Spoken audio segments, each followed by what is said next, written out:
I do a lot of things in life, you know, like deploying all these places, these dangerous things, and it's a burden that people like myself, Jason, and other military guys accept, and we're totally fine with that because it allows others to do what they want and they love, and we love what we do.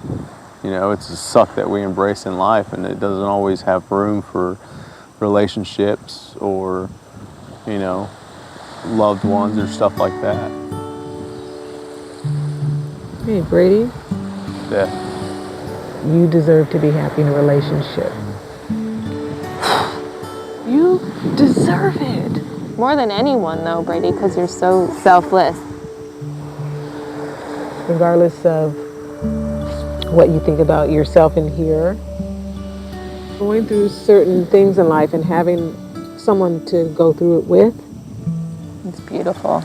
you just have to recognize that you're not supposed to walk through this life by yourself. And you don't have to wait until there's some perfect time to do that.